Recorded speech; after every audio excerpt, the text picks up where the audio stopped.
Pain is bad because it stops you from doing stuff you want to do. But it's also bad in itself.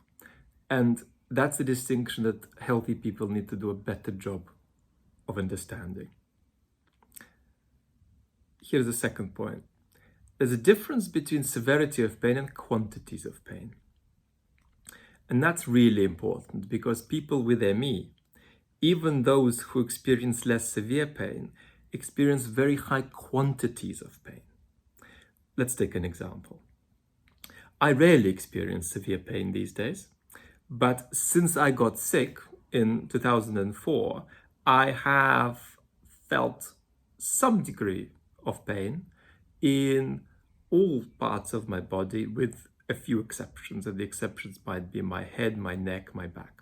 Which is to say that if I raise my hand, I can tell you that every second of every minute of every hour of every day of every week of every month of every year since 2004, I have felt pain here, here, here, here, here.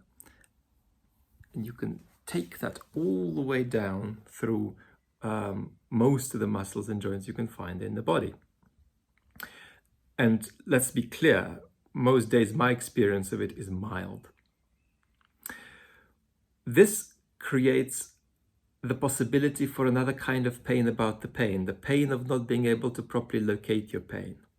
One of the privileges of an experience of pain can actually be that you can at least tell apart one pain from another, which gives you a possibility to have some clarity, to be to some extent in your body.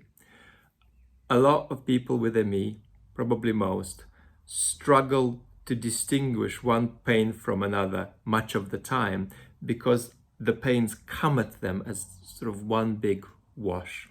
And that's particularly tough.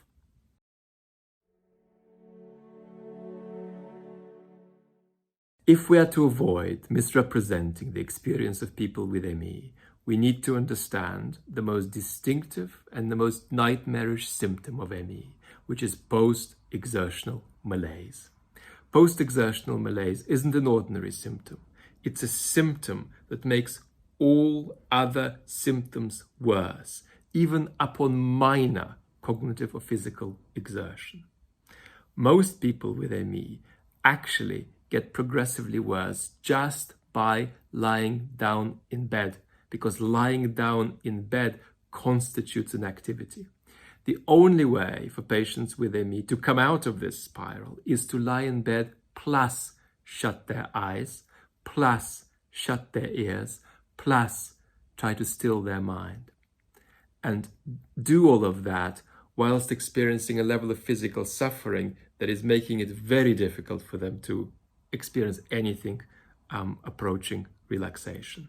Two further points are important to make about post-exertional malaise. Number one, post-exertional malaise stigmatizes. It stigmatizes ME patients in the eyes of those around them because it makes it look like they can do things they can't do. Very often, a patient with ME will be able to do an activity once, but be unable to repeat it a second or a third time, which is to say, be unable to practice it in a sustainable way in their lives, whether that be washing their face, brushing their teeth, making themselves breakfast.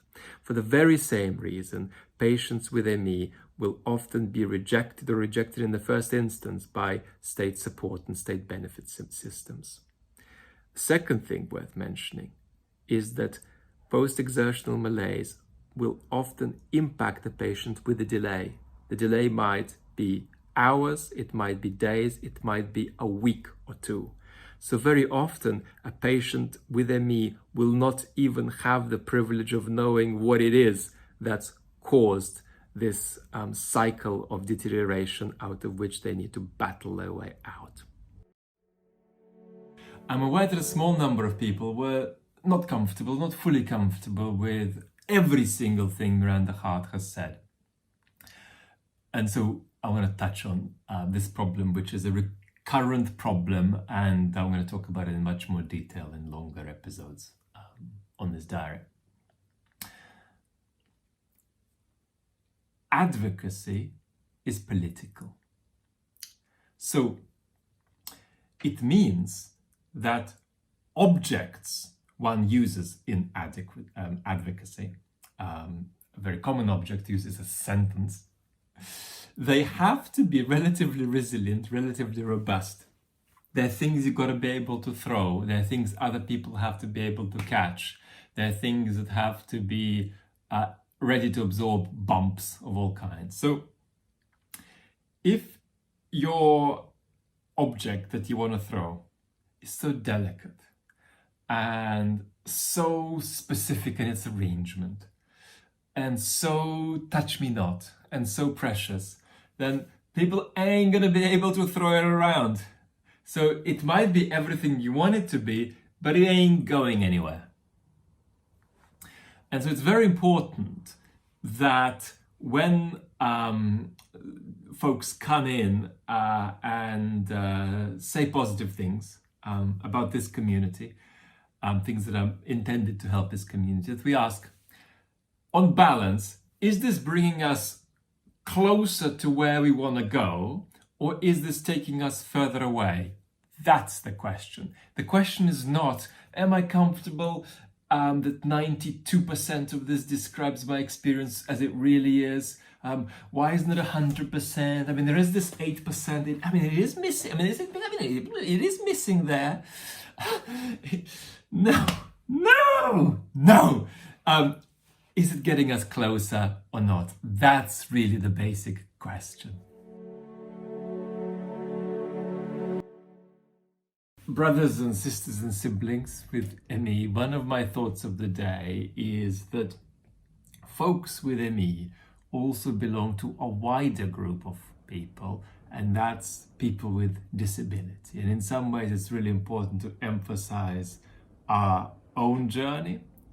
But in other ways, it's also important to see what there is in common with at least some other communities living with disability.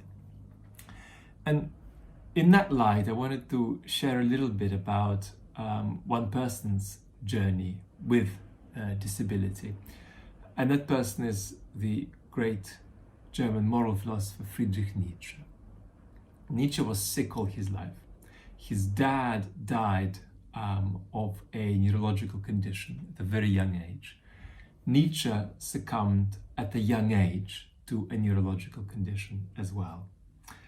His early school medical records already say that the boy is sick and the boy is struggling with bad headaches.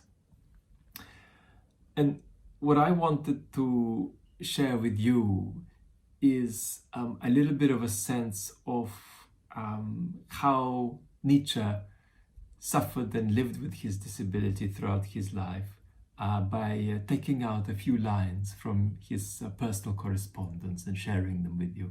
The condition that Nietzsche had is probably CADESIL, which is a very rare and very disturbing condition that leads to, among other things, a series of minor strokes at a young age. CADESIL looks like a very plausible proposal. It's already been proposed by some neurologists studying his case, but it makes every intuitive sense.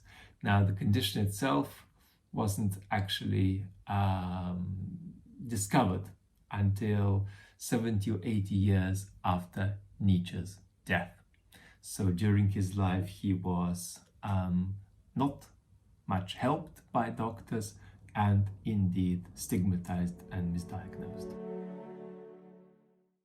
Cognitive dysfunction, or brain fog as it's called in the ME community, is one of the worst symptoms of ME. And it can't just be defined in terms of things people with ME can't do because of their cognitive dysfunction, although of these there are many. So many thought functions, so many functions at the level of spatial awareness and motoric output. A lot of patients with ME don't know why they want a glass of water, and they don't know what's behind them. I mean, literally, they have no idea what's behind them because their spatial awareness is so short. And you can make a list of 20 or 30 of these absences of daily capacity. I'm going to do that list at some point, but it's important you can't reduce cognitive dysfunction to that, because it actually is experienced by most people with ME as a positive state. Positive not in the sense of good, but in the sense of positively bad. It's not just that there are things you can't do, it's that you feel that something is seriously wrong with your head. You feel that something has been implanted in your head that is making you feel particularly strange. You might feel that you have been spiked with something like a drug, perhaps some magic mushrooms or some ecstasy. So it doesn't just feel like there are things you're stopped from doing. It feels like some very bad state has taken over your head. Then there is something else that's really important. And that's that with many disabilities, you are left with your mental life to process the disability that you are experiencing. But because of cognitive dysfunction, your capacity for mental processing of your disability is itself disturbed, and that itself is part of your disability. And that can be particularly wicked and cruel. And there are many patients with ME who actually just wish a 15-minute period where they have no brain fog, just to process everything else that is happening to their body and to their life.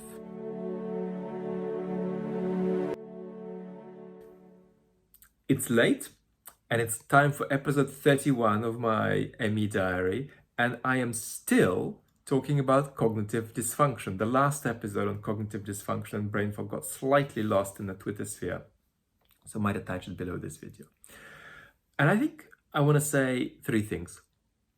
Firstly, so often when an ME patient socializes, they're paying as much and often more attention to the mechanics and the process of the conversation than they can afford to pay to the actual subject matter and topic of the conversation. So the people around them might think that they are thinking about ice cream or the state of the world, whatever is being talked about, but the ME patient might spend 60 or 70% of her resources actually just focusing on staying on the straight and narrow and keeping her brain rolling on and keeping up with the conversation. The second thing I want to say is that the subjective experience of brain fog is very often something like this. You feel that your brain is just not making a connection between A and B in the straightforward way it should. And so you try to get there via a detour. You try to make other parts of your brain do a task that the parts of your brain that should do it refuse to do. And it can feel a bit like a car that's getting from A to B, not in a straight line, but via a detour. And actually, the neurological picture of how inflammation jumps around in your brain might be not too far from the subjective experience that I've just described. Now, the third thing I want to say is that very often you can't say what you want to say or how you want to say it. And that's a struggle, actually, for men, in my opinion, more than it is for women with ME, even though there is so much gendered injustice that women are on the wrong end of. And that's because men struggle particularly when they lose their charisma and their capacity to be themselves. This episode is about a common situation that ME patients face. And that's when an ME patient gets thrown at her qualitatively new, different symptoms. And she's got to decide, are these part of my ME, or do they indicate some other new, potentially serious problem that I need to check out? And you worry about three things here. You worry that because ME is such an intense and such a varied and such a volatile condition, that the ME patient could assimilate just about anything to her symptoms and therefore miss something important that indicates a new health issue that needs to be checked out and treated. And it's important to emphasize just how extreme these rushes of new symptoms might be. In a primitively psychic way, it kind of feels like you could be out at sea and you are negotiating a storm, which is hard, but then suddenly the sea catches fire and you got to respond to that and you got to make sense of it. And of course, the second worry that this situation gives rise to is simply that an ME patient might not be well enough to get to a doctor on time. And the third worry it gives rise to is that an ME patient needs to be strong enough to endure the new condition or the treatment for the new condition. And with all of these three things, you worry not just about the three things, but you worry about ME patients worrying about them. You worry about the ongoing stress of being in that situation where either that's happening to you or it's not happening, but is about to happen or can happen. And that, it being about to happen situation is such a good example of the fact that living with chronic health condition is a full-time job, because either all the things you've got to handle are happening, or even when they're not, they're about to happen. Yesterday's episode wasn't loved for some reason by the Twitter algorithm, so we're going to try again. What I was talking about was the way ME patients have to guide doctors, not just in the doctor's office, but also in an emergency setting. And often it's more than having to guide doctors. Often it's having to seduce them into meeting your needs without naming your condition. Now, why does that have to happen? Well, the way this peculiar structure looks at the moment is something like this. There are three layers. The top layer is the research community and the best clinicians, and they generate and apply the knowledge that we do have of ME. Below them is the second layer, which is the mainstream medical systems. And then the third layer are the patients. And what happens is that knowledge of ME bypasses the middle bit and goes straight down to the patients, who have to then push it back up into the medical system. That's an exaggeration, but it's probably the truest exaggeration of this peculiar three-part arrangement. The arrangement is improving, but it's still extremely peculiar and extremely difficult on patients. All I know is that it will change. And below, I attach a little example of how this sort of arrangement works from a patient's point of view. It's a medical letter, and it's a letter I would use if I had to go to the emergency room. It's signed by my GP, and it's co-written by me and one of the leading experts in ME. And it's designed to convey my needs without naming the condition, and with using some big words that are more likely than not to stimulate doctors to do what I want. I'm deeply sorry, and it's just unacceptable that ME patients have to go through this. The first time I experienced was actually 8 or 9 years into my journey with ME. I hadn't had a particularly bad day, but toward evening I lost feeling in my left arm, lost feeling in my jaw, lost feeling in a couple of other places, but much more importantly, stopped being able to control my swallowing, and to some extent found it hard to control my breathing. It was clear to me that I was calm throughout this. It was also clear to me that my lung capacity was excellent. I wasn't experiencing any kind of asthmatic or allergic event. This was about 2011 or so, and before we'd had the conversations we've been recently having about various neurological processes, various structural processes, conversations about the brainstem. So I was assuming this was nothing to do with ME, what was happening to me. And in the ambulance, it felt like it wasn't looking good for me.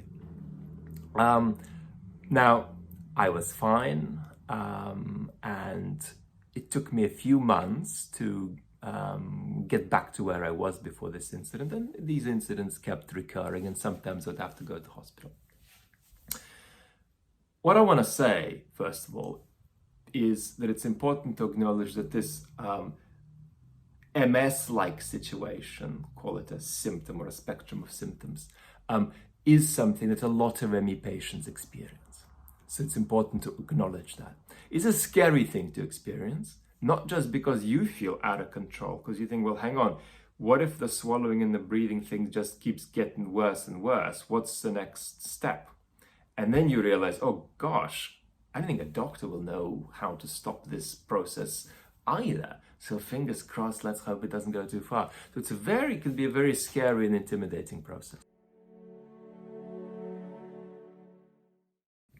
Patients with ME sometimes experience an MS-like constellation of symptoms, which we described in the last diary entry.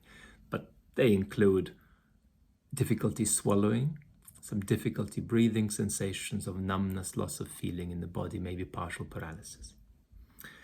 I very rarely experience this. When I do, I mostly don't need medical help. But when I do need medical help, I communicate clearly about what I want and what I need. Sometimes in the middle of an episode like that, you can't speak. And if that's the case, then I wink, smile, point, flick my fingers. Bottom line, and this is where I'm going, I am a white male. I am also confident and pretty bossy. It's not easy to dismiss me. Now, if an ambulance catches a woman with ME having one of those MS-like episodes, 4 times out of 5, or 3 times out of 5, you invent the fraction that you think is right there, they will psychologize it wrongly.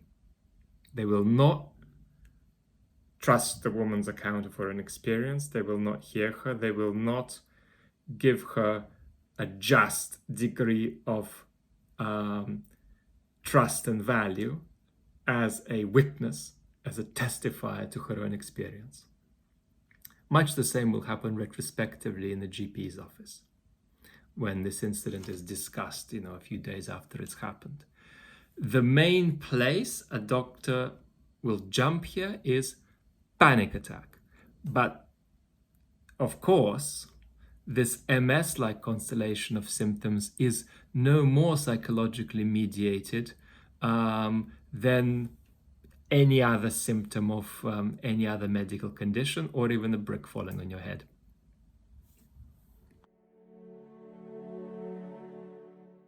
This diary is about not being seen, not being understood by people in your personal life as somebody who lives with the symptom of post-exertional malaise. So I mean by that, people looking at the top 5 or 10% of what a person with ME can do, and then drawing unfair conclusions about the remaining 90% of the time. And very often, actually, this is quite subtle and not fully conscious. So people will say something like, oh yes, I understand the other 90% is a period of time in which you can't do anything. But then you'll see they don't fully get it. So it's almost like their beliefs about it are in the right place, but they can't quite fully imagine it. Now, the only antidote to that is to show people, to bring them in and let them have a look. But the problem is you can only show people who are close enough. You can show your carers, your partners, your close family, your closest friends, but not others. And the first thing, therefore, I want to say is that it's okay to just relax about that and accept it, because you can't change it unless you show people. You just can't change it otherwise. And therefore, it's fine to accept that there'll be people who are empathetic and loving, but don't fully get it. That's life. Second thing I want to say is that the time during which you can function is precious. And in that time, therefore, you've got special rights to almost do whatever the hell you want, short of, there being some absolute necessities you can't get out of. So let me give you a tiny example. It's frivolous, but it makes the point. It was my birthday earlier this month, and I got a beautiful video message from people all around the world sending me happy birthday wishes, people I love. I haven't responded to them yet. I had the health to respond to them, but I chose not to. And that's because I've been waiting for an hour during which I can be really quite lucid and respond to all of them at the same time. That'll make me feel really happy, really connected to them. And as far as I'm concerned, they can wait. Hi, I wanted to reassure you and ask you not to be too dismayed about the fact that the COVID story is just dominating everything, and it feels like it's harder than ever to get the ME message out there. And of course, our message is so important, not just because this is nearly as bad a condition as anything else on earth, short of terminal conditions a few weeks out from death, but also because ME is a condition that's on the wrong end of the biggest public health injustice, at any rate in the Western world. On top of that, this is especially frustrating because people with ME know that there is a connection between COVID and ME, because COVID is already causing a wave of new ME cases. That's something that's palpably happening already, and you can feel people knocking on the door and reluctantly asking if they can join the party. But here are three things I would say about this problem that it feels like we can't get our voice out there at the moment. Number one, this is temporary and the pandemic eventually will pass. Number two, that conversation about post-COVID disease is finally beginning to mature. So it's stopped being, oh gosh, people seem to not be recovering, how peculiar. And as that conversation matures and deepens, there'll be more space to get the ME message out there. And the final remark I have is that maybe in our personal lives, it's important that everybody with ME really makes clear to their relatives to be cautious with COVID, potentially because of the extra chance that the relatives have to have a genetic predisposition to ME be triggered by COVID.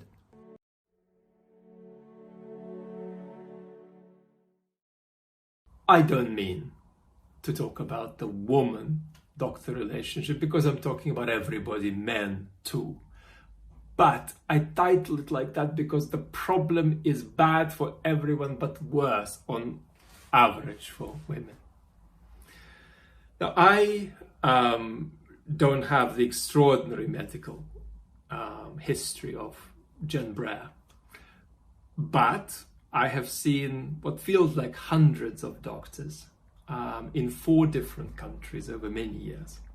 And the basic principle I look for in a new relationship with a doctor is this.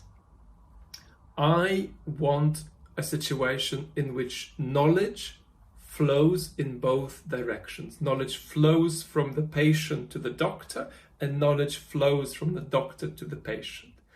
And only if that's possible do I then carry on with this doctor-patient relationship. In other words, when I first see somebody new, I don't try to immerse them in the ME literature, nor do I try to immerse them in the background of my own medical history.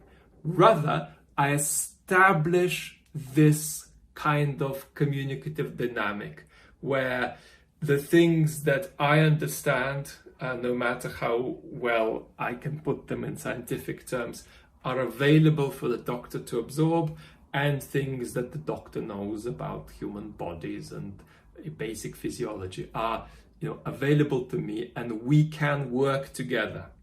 So that there is this, movement of of understanding and knowledge going in both directions.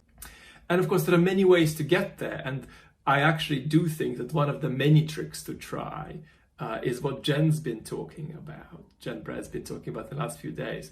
And that's to, if you're well enough to go to the appointment, bring somebody with you to reinforce your epistemic credibility, so that if you are sitting there and it sounds like you're listing 743 bizarre symptoms, and the doctor's bound to think you're probably overthinking your situation. Overthinking your situation is such a big thing in ME.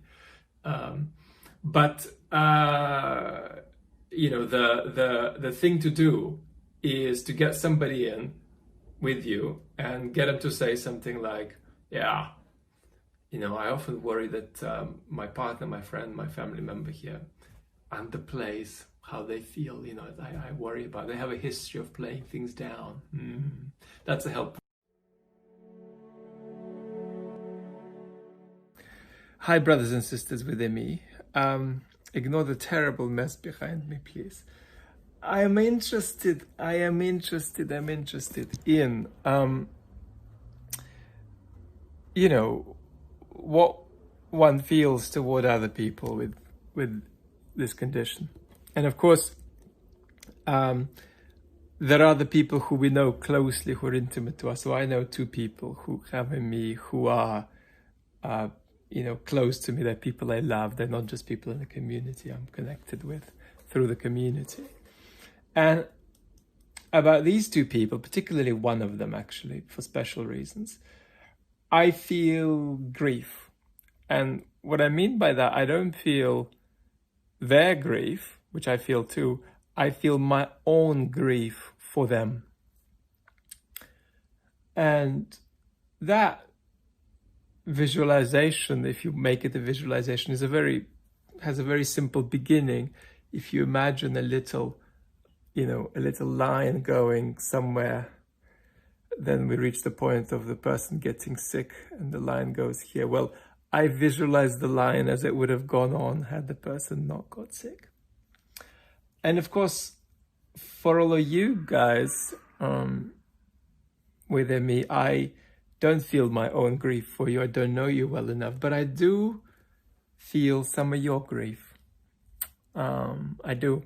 And it's exactly the same structure. I mean, when I interact with you around my silly little diaries, I feel, that line, that alternative line of your life without this thing.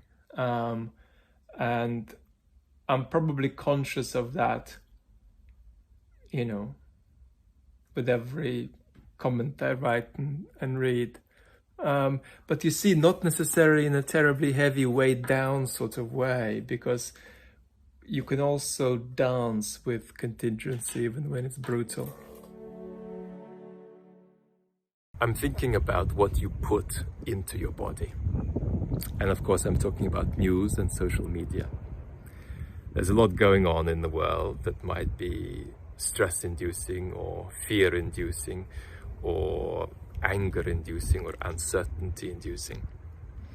And putting all these things into your body is like putting physical objects into your body. It's like putting food and water into your body. There is a question, is this good for me? And how much of it is good for me? So it's really important to be careful about what goes in and to put in place the buffers that are healthy for you. Of course, this is harder when you are living with a health condition that fully or partly stops you from participating in the world, because you've got a situation where the world's affecting you in potentially stressful ways, but you can't, in the ordinary sense of it, affect it back because you're not fully partaking in life. And that can be more stress-inducing, can even be trauma-inducing for some people. So buffers, watchfulness about what goes in, and taking good care. Get somebody else to make the appointment for you so that that process doesn't drain you. take somebody with you to the appointment, and that person should be the person in your life who the doctor will give the greatest amount of testimonial credibility. Get the person who's come with you to say something that implies that, if anything, you underplay rather than exaggerate your symptoms. Bring along a short 2 or 3 point list of the main points you want covered in the appointment. But don't script or pre-narrate the appointment as a whole. Assemble a summary of the test results that most clearly indicate the severity of your illness. Empathize with the doctor by asking them a question about something they might be struggling with. Maybe they're actually struggling with seeing an ME patient, and you can empathize with that too. Be aware of your boundaries. That doesn't mean that you have to impose opinions on doctors, because that ain't going to work. You can't compel belief. But you can clearly state boundaries. So as an ME patient, you might say, let me be absolutely clear. I don't participate in conversations about graded exercise therapy or cognitive behavior therapy. Or I don't participate in conversations that psychologize this illness beyond the way you would psychologize heart disease or cancer. Bring along a summary of a study showing the severity of ME. If the doctor is lecturing you in an inappropriate or irrelevant way, stop them. You can say, I respect your relationship with getting the facts right, and I respect with the way you care for your patients. But on this occasion, if you were more familiar with what you're talking about, you wouldn't have just said what you've said. Sorry. To some extent, what happens in the doctor's office is serendipity. So it has to be a bit of a crapshoot. There's nothing you can do to guarantee that it will go well. And sometimes things you expect to go well will go badly. Sometimes things that you expect to go badly will go surprisingly well. In episode 42, I want to say that bad stuff is bad stuff is bad stuff is bad stuff. And I mean by that, that when people go through big things, they tend to get the experience of other people who go through big things. And that doesn't just generalize across, health conditions. It generalizes across all kinds of disasters humans can experience.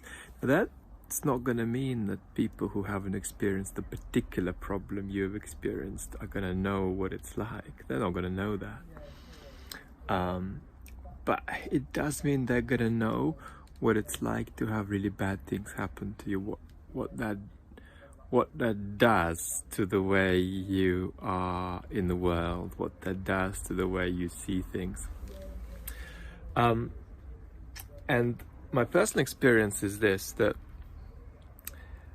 on the very few occasions I have met people who have gone through not what I have gone through, which is a health disaster, but who have gone through political disasters like being in jail for a long time as a political prisoner.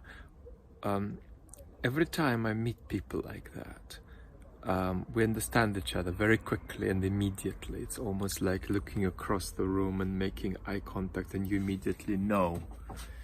You just know that you know, and you don't need to say anything, even though what you've been through is very, very different. So stuff that's big and bad is in that way like other stuff that's big and bad.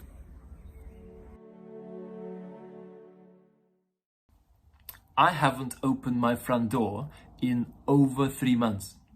Nothing is coming in and out that way. It's just a storage area now, and I've got a pile of laundry there. I do have another way of getting in and out of my flat via a little rooftop. I'm on top of a block of flats in East London, and I use the rooftop to receive deliveries and to quarantine items. But that means basically that I have run an almost zero risk of catching COVID for several months now. And I started early. I started planning in late January. But now I am changing my risk approach from 0 to low. And that's because I have a partner who doesn't live with me. And that means I haven't really seen her in over 3 months. So it's quite amazing I still have a partner. But she has now done a test. And that means that we will spend some time together. And there will be a low level of risk because she will need to travel from hers to mine. She might need to do the odd shopping trip. And I've got a couple of thoughts about this. One is that having spoken to other people who have tried a zero risk approach, I have found that they have found that that's really stressful because you can end up being worried about that odd bit of groceries or that odd bit of post that you didn't disinfect or quarantine properly. And so thinking of yourself as running a very, very low risk might be healthier than thinking of yourself as running a zero risk. The other thought I've got is that whatever level of risk you choose to run, that's the level of risk you should stick to. Because it can be stressful if you transgress your own expectations. And your expectations can be more or less conservative, but it's quite stress-inducing to go against the expectations you have set. And so that's certainly my approach. So now I am consciously increasing my risk of exposure, but I'm doing that with intentionality, and I'm doing it very consciously, and I won't go beyond what I'm comfortable with.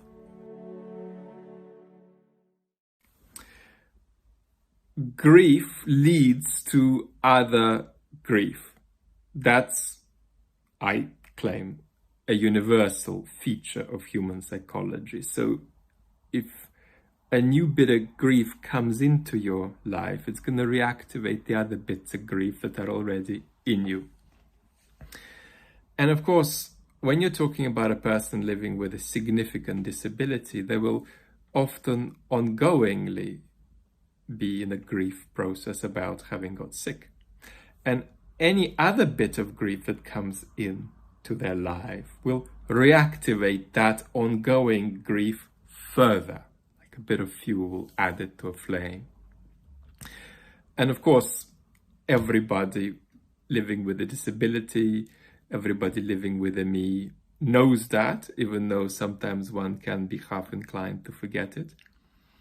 But it's important for folks who want to understand what it's like to live with a disability to get this point more, that when a person with disability experiences a new bit of grief, it will do something always to the main bit of grief that they're living with and that they're experiencing.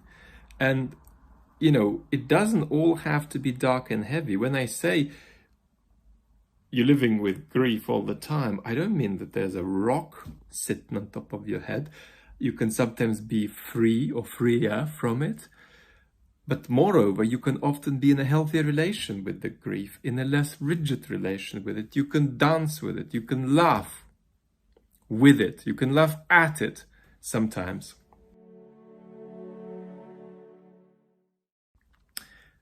Simple pleasures are such a big topic when you're talking about folks living with disability, particularly people living with ME. I mean, for example, I am not necessarily in the last week or two, but generally in the much more functional range of ME.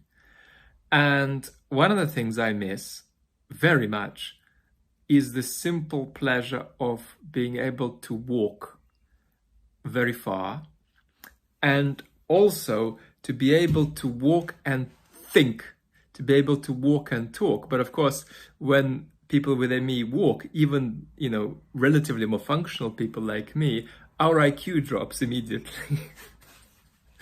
And so, you know, very often you kind of have to artificially enjoy the pleasure of walking and talking if you can do it. You almost enjoy the idea of it. And, you know, it's the same with cooking, that the percentage of people with ME who are well enough to cook will very often have to fake to themselves the pleasure of cooking because it'll be work. They'll be doing something because it is a freeing activity and a spontaneous activity, and yet to them it will be work. But they have to fabricate the freedom and the spontaneity even when it's not quite real. And so you end up with the conclusion that fabricated freedom and fabricated spontaneity is better than no freedom and no spontaneity at all. And then, of course, once you've cooked the meal, fabricated the spontaneity, you will very often then not be well enough to enjoy it with the people for whom you've cooked it. And you'll then either crash or have to fake enjoying the meal too and just push through on adrenaline. So that's a bit on disability and simple pleasures. This is about how bad ME is and how difficult it is to understand it unless you've seen it at close quarters. My last episode, episode 45, was recorded about 10 minutes ago. And in the last 10 minutes, I deteriorated significantly and suddenly. I am a moderate patient in terms of my functionality. I can do things that the vast majority of people with ME can't do, at least episodically. But in the last 10 minutes, I have wondered, does my partner who doesn't live with me have the number of my specialist? What should I say if I need to go to hospital? What should I do if this gets worse over the next 5, 10, 20 minutes? And why am I feeling so suddenly and violently ill? I can't quite describe what I'm experiencing, but let me put it this way. I have at least partially lost feeling in my right leg, and that's not even in the top 10 symptoms that I'm experiencing at the moment. So this is the point that I'm making for the whole world that doesn't watch my videos but should. When Miranda HART spoke so beautifully about what disability and ME stops you from doing, she did the most amazing job. If I were to complement what she said with one more observation, it would be not about the disability ME induces, but the suffering and the volatility that it brings. The suffering and the volatility of a quite remarkable kind that millions, tens of millions of patients with ME experience. This is half an hour later.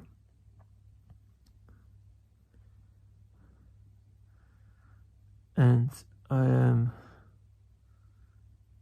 the strategies that I'm receiving a call every 5 minutes from my partner to check if I need to go to hospital, but it's not clear what they could do. So this is what moderate to mild ME can look like. And of course, I remain so deeply in love with life. Peace, feel better, and catch you later.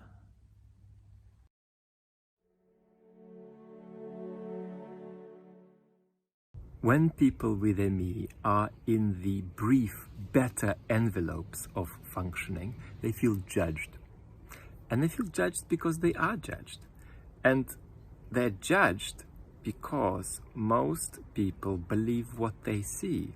And the only time they see people with ME is when they are functioning a little bit better.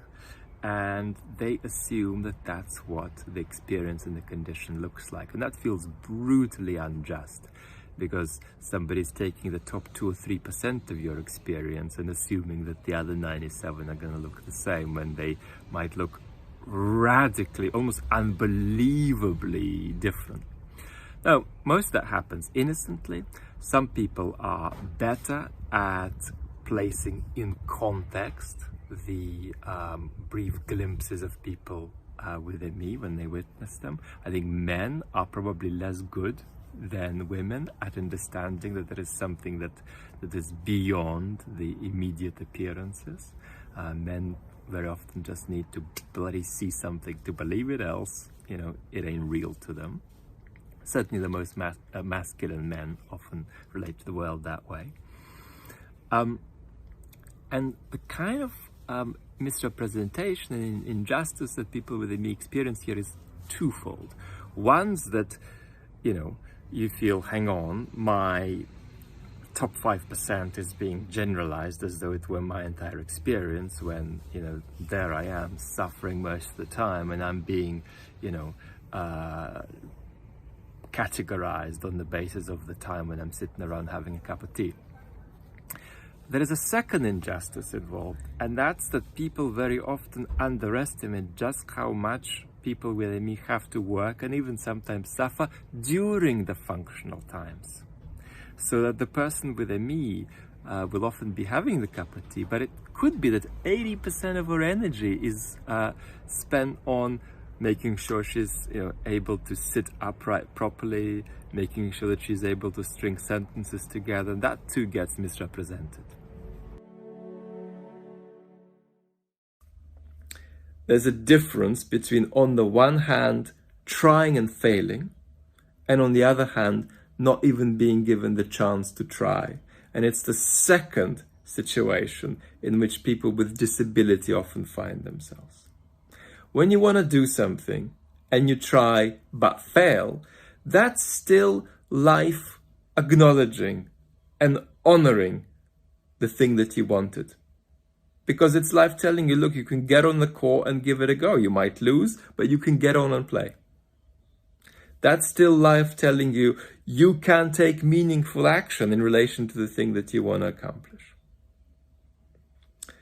But if you aren't even given the chance to try, that's a deeper way of having what you want to do rejected by the world.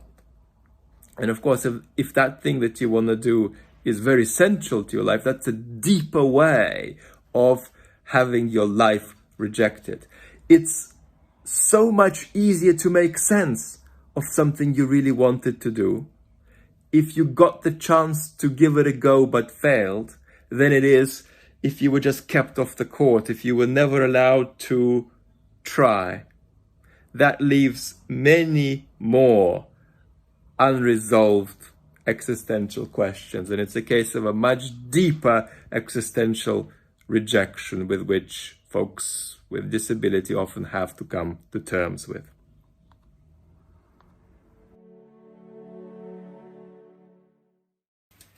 Is life with ME worth living? Well, you know what my answer is, even if you don't watch my diaries about living with ME. You can see what it is. But I don't like to give it instantly. And that's because giving it instantly wouldn't take seriously enough the suffering of people with ME. And you might say, why do you straight away mention suffering as opposed to disability? Because living with ME is so disabling. It stops you from pursuing your life goals, and in many cases stops you from really pursuing your life, except in the narrowest possible circle. And I say suffering, not disability, because no matter what you are unable to do, extreme suffering is always worse. And I accept too that there are some circumstances where even with the most extraordinary mental health, it may be rational not to go on. And that question of when one draws that line is a question that is inescapable for everybody living with a serious chronic illness like ME. a healthy person could kind of run away from that question. If you're living with a serious chronic illness, you can't. You're going to face it, you're going to have a sense of where that line is for you. My personal experience remains that I am more and more deeply in love with life every day. I have the greatest thirst for phenomenology, from the big things to the little everyday things like the rain behind my back now. And I want to send as much of that as possible out to anybody watching this who needs it.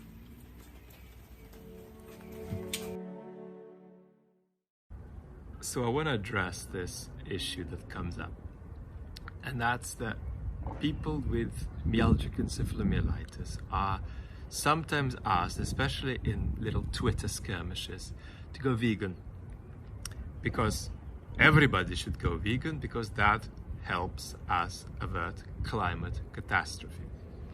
Now, the argument, of course, that if most people went mostly vegan, that would make a difference, is strong. But, and this is really important, for people with ME, for people with similar chronic illnesses and disabilities, for people with multiple sclerosis, you name it, many other conditions, the food that they eat is medicine. That's the category. It's not a lifestyle choice. I actually don't quite think it's a lifestyle choice for anybody, the food they eat. But even if it is to some extent that, it's not to any meaningful extent that for people living with a disability. So when you're asked to give up on eating protein and fatty protein for the climate, you're being asked to give up your medicine for the climate. That don't make no sense, and it's important to just not negotiate with that bullshit at all. People with ME have to fake their way through life, and they don't fake it till they make it, they just fake it to get by so they can fake it a bit more next time they're well enough to do that. Here is what I mean. I'm not talking about the typical problem of people with ME being misrepresented because the world only sees them when they're better, and in their less good moments, which might constitute 95% of their life, they're invisible. And so the world assumes that they're better than they are because the world only sees them when they're doing better. I'm not talking about that. I am talking about when people with ME are actually well enough to function, when they are well enough to sit up and share dinner or go for a gentle stroll. The world tends to assume that when they can do that, that people with ME are, at least for the duration of that period, just like anyone else, but they're not. And that's really an injustice and an unfairness that's experienced quite brutally by a lot of people with ME, because when you're sitting up and having dinner, it might be that 80% of your attention is not on the food or the wine or the conversation, but on making sure that your sentences are, keeping connected, making sure that you are still able to sit upright and you're not keeling over, making sure that you are sufficiently abstracted away from the symptoms of pain and toxicity that you are experiencing.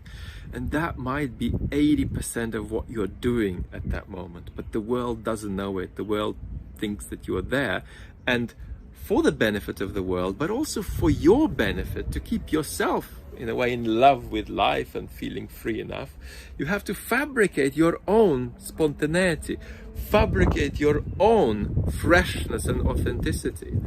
And on the one hand, that looks just right and freeing. On the other hand, it's work, and that's an inescapable paradox.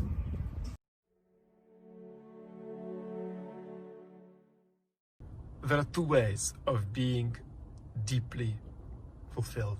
One's by participating in life, participating in the world, having the kind of professional life, the kind of personal life that distinctively suits you. But what about folks who can't, because they've got a serious disability, for example? If they can't have a relationship or they can't work, could they be happy? And I believe there is a second kind of happiness, which isn't to do with participating in the world, but it's to do with sitting there and knowing that the world is there even if you can't participate in it. There's a special beauty to that. Beethoven felt that actually very early on in his life, before he got sick. And the beauty is that I'm here and so is the world, and I feel it all around me, and it's extraordinary, even if it's not in every way for me. People with significantly debilitating disabilities like ME often feel a lot of pain when they do the things they love doing the most. You might say, what are you talking about? Of course people are going to love doing the things they love. They've got limited energy and it's a privilege to do what they love. What they're going to hate is calling the electrician and, fixing their refrigerator. But no, because when people with a condition like ME do the thing they love, they'll often not be able to do it like they want to do it. So it'll feel like a dancer who loves dancing coming out onto the stage with her legs tied up. You can still dance, but it's not the same. And because it's the thing that you love the most, it's painful. And that pain works in two ways, I think. One's simply that, the blueprint for your life is being rejected by contingency. But the other is that the group that you rightfully belong to isn't admitting you. Now, it's not because people are actually rejecting you from it. You might even be allowed to get onto the stage with your feet tied up. But you're not really being admitted because you're not really one of them if their feet aren't tied up and yours are. So there is a special pain about doing the things you love because you love them so much.